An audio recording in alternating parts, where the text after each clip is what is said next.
Hello à tous, aujourd'hui on se retrouve pour un nouveau podcast, donc cette fois-ci avec Pierre-Alain, c'est le CEO de l'entreprise, et il va nous expliquer un peu c'est quoi de mener une vie entrepreneur et étudiante à la fois. Donc déjà pour commencer, est-ce que tu veux bien nous expliquer un peu ta situation actuellement?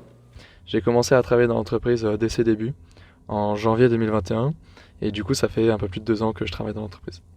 À côté de ça, je suis étudiant à Centrale Supélec, donc où je suis rentré dans l'école en 2019.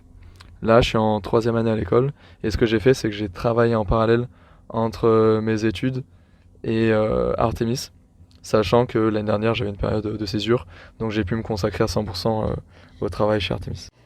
Donc tu as quand même un emploi du temps qui est assez chargé, donc qu'est-ce qui t'a donné envie d'avoir ça, d'être entrepreneur et d'être étudiant à la fois? Alors en fait, c'est une très bonne question. Je pense qu'il y a différents bons timings pour être entrepreneur et pour différentes raisons.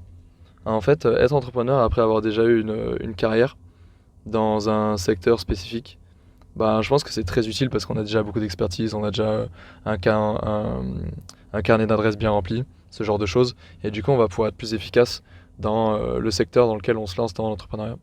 Après, si jamais on se lance euh, après avoir déjà une expérience, après avoir déjà eu un premier CDI, ce genre de choses, on prend aussi plus de risques parce que financièrement, on est plus engagé. Financièrement, on va aussi avoir des challenges comme par exemple l'investissement dans un foyer, ce genre de choses. Quand on sort d'école ou quand on est directement étudiant, on n'a pas ce genre de problème dans le sens où on est très libre, on a beaucoup moins de contraintes financières, je dirais familiales aussi. Donc en fait, c'est un peu une période de liberté où on s'achète, je dirais, le droit à une première expérience. Après, la raison pour laquelle, moi, d'un point de vue personnel, je me suis dit que je voulais entreprendre en étant étudiant, c'est parce que je me suis dit que, en fait, les cours, je trouvais ça sympa, mais que c'était pas suffisamment appliqué. J'avais envie de me donner du sens, et le sens, je l'ai trouvé dans la création d'entreprise, en me disant que, bah voilà, il y a de la valeur qu'il est possible de créer, alors même qu'on n'a pas de diplôme, alors même que on connaît pas forcément un domaine sous toutes ses coutures. Et l'idée que je trouve très intéressante, c'est de se dire, bah, je vais être proactif, je vais construire des choses et je vais avancer au fur et à mesure que j'ai comment dire, des gens qui m'aident, des gens à qui je vais parler, jusqu'à arriver à un stade où je crée réellement de la valeur. Du coup, tu as quand même énormément de responsabilités, donc à quoi ressemble une journée typique pour toi? Alors pour clarifier les choses, moi je suis alternant dans mon entreprise et donc je peux continuer les cours en travaillant dans ma startup. C'est un compromis qu'on a trouvé avec l'administration de l'école pour me permettre de dégager du temps sur ma boîte tout en continuant à suivre les cours et à pouvoir avoir mon diplôme à la fin de l'année. Donc c'est quelque chose pour lequel je remercie l'école parce qu'ils ont été assez flexibles là-dessus. Et donc en fait moi ma journée type, ce que ça va être c'est si jamais je suis en entreprise, si jamais je suis en école, ça va être d'aller en cours si jamais j'en ai, avoir mon ordi et toujours consulter mes mails, point de vue entreprise. Je vais quand même garder tout ce qui va être la charge mentale et me dire que euh, je vais toujours avoir un pied dans l'entreprise. Même si jamais je suis en cours, j'ai toujours une partie de mon cerveau qui pense à Artemis. Et après, journée typique, si jamais je suis en entreprise, c'est à la station F, affronter le RER et les problèmes de transport que ça peut engendrer, et puis voir l'équipe. C'est toujours des super journées parce que moi, je me ressource énormément avec le contact des gens et le contact de l'équipe. Et en fait, les journées où je suis à Station F, parce que c'est là où on est à QB, c'est des journées qui me reboostent en motivation, c'est considérable. Tu l'évoques déjà un peu, mais il y a quand même certains challenges avec ce style de vie. Donc pour toi, quelles sont les plus grosses difficultés? Alors, pour ce qui est des problèmes, sans prendre de filtre, je dirais que c'est vraiment la distance qui est problématique parce que je peux vite me retrouver à 1h30, voire 2 heures dans les pires circonstances de temps de trajet. Donc en fait, c'est fatigant. Je peux pas le faire tous les jours, donc je vais télétravailler beaucoup. Le télétravail, ça marche très bien, mais c'est quand même un rythme enfin, pour lequel j'ai eu besoin de me faire et ça a nécessité une période d'adaptation. Et qu'est-ce qui t'a permis de surmonter ça? Pour ce qui m'a permis de surmonter mes difficultés, je dirais que je dois beaucoup à l'équipe. À Artemis, on accorde beaucoup de valeur à l'humain. Ça peut paraître bullshit de dire ça, mais on a une équipe très bienveillante.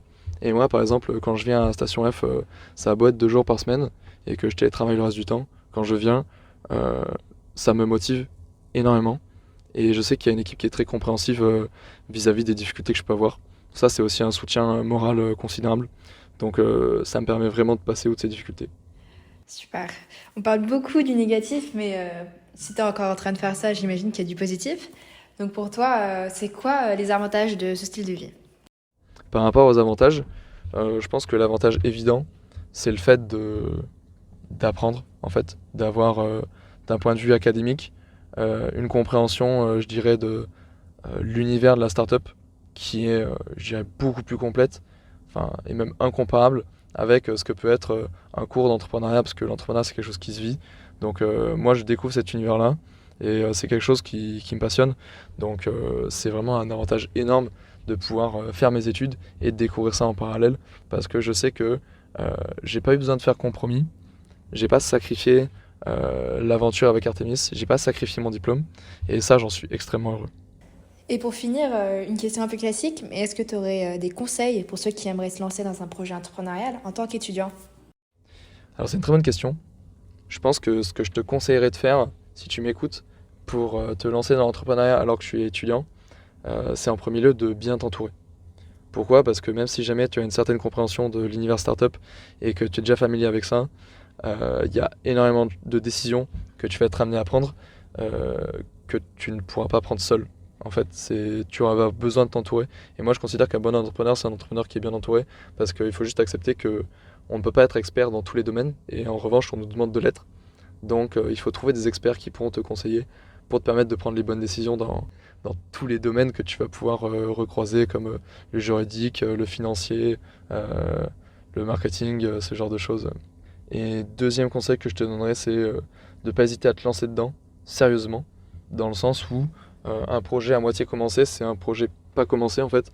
Tu peux pas te dire que tu creuses des pistes et que c'est un projet pas vraiment sérieux, quelque chose de pas vraiment crédible. En fait, il faut se lancer, et c'est seulement en se lançant que tu vas vraiment donner du poids à ton projet, que toi tu vas finir par y croire.